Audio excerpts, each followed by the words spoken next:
Okay, so we've got just a couple more examples on the inside here. If you felt really comfortable on the front, it's okay to do these and then fast forward to the end and see if you got them right and just watch the couple that you need to that you get wrong. If you still feel like you want some guided practice, this is your chance. At the top, it reminds us to remember PEMDAS and remember that multiplication comes before we add and subtract, which is why we have to apply the distributive property first, because the distributive property is multiplying. We're multiplying this outside number by everything on the inside, and so I get 1 plus 2 times x is 2x. I'm going to bring down my plus sign, and 2 times 1 is 2. 1 and 2 are both constant terms, and 2x doesn't have any like terms, so my final answer here is 2x plus 3. Over here, 3 times 6v and 3 times 3. Notice there is a subtraction sign here, so we're going to have to be extra careful when we do this, that we bring down subtraction sign, not an adding sign. So I'm going to multiply first. 9 plus 3 times 6v is 18v, minus 3 times 3 is 9. And now I have constant terms of 9 minus 9, and I know that 9 minus 9 is 0, so those actually kind of cancel each other out, and I'm just left with 18v as my simplified form here. So you can see how using the distributive property and combining like terms really does help us simplify. We get from up here what looks like something a little bit more confusing to this really short, simple answer of 18v. And when we go to evaluate things, it'll be much easier to plug in for 18v and make less mistakes than it will be to plug into that top one where there's a lot of room for error. So this next one, we're going to use the distributive property first, y times y and y times 2. So I've got 4y squared plus y times y could be tricky, so let's write it out. Minus, I'm going to bring my minus sign, y times 2. So we've got 4y squared plus y times y. Remember, when we write with exponents, it's just y to the second power. The second power tells me there are 2 y's there. Minus, this next one is not y to the second power, it's y times 2, which is 2y. Now we have to be extra careful because like terms have the same variable and the same exponent. So these first two both have y to the second power. That is the same variable y and the same exponent 2. This last term is not like because it does not have an exponent of 2. It's kind of got an imaginary 1 there that we can't see. It's y to the first power because there's only one y.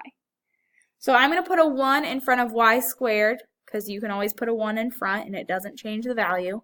And I'm going to do 4 plus 1 is 5, y squared minus 2y. And that is my simplified form of the original expression they gave me. So the next one, we multiply 6 times a. I'm going to copy everything else, 5a plus 6 times a. Bring down my plus sign, plus 6 times 2b. I'm going to multiply first, so I've got 5a plus 6 times a is 6a, plus 6 times 2b is 12b. I'm looking for my like terms, my terms that have the same variable and the same exponent.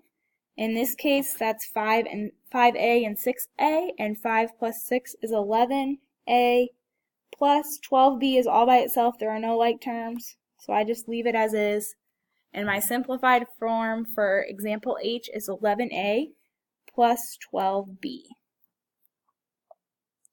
If you haven't tried any on your own yet, I really think that you should try I and J and check. So pause the video and check in a second.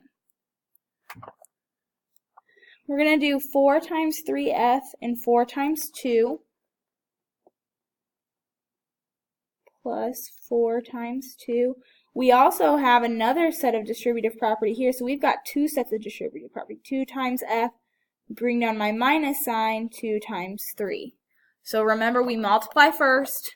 4 times 3f is 12f, plus 4 times 2 is 8, plus 2 times f is 2f, minus 2 times 3 is 6. So I did all my multiplication there, and now I'm looking for my like terms.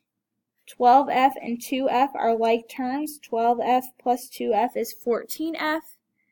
8 and 6 are both constants. Notice there's this minus sign, so we have to do 8 minus 6, which gives us positive 2 left. And so in simplest form, I've got my final answer as 14F plus 2. And the last one here, we've got two sets of distributive property again, so make sure we're being careful. 3 times 5G plus, bring down your plus sign, 3 times 4 minus 8 plus, we've got 7 times 3, bring down my minus sign, 7 times G. So 3 times 5G is 15G, plus 3 times 4 is 12, minus 8, plus 7 times 3 is 21, minus 7 times G is 7G. So again, I'm looking for like terms. I've got 15G and 7G. Notice there's a minus sign in front of 7G, so I do 15G minus 7G is 8G. And then I've got all my constants. 12 minus 8 is 4, plus 21 is 25. So 8G plus 25 is my final answer in simplest form. And those are some examples on how we use distributive property and combining like terms to simplify expressions.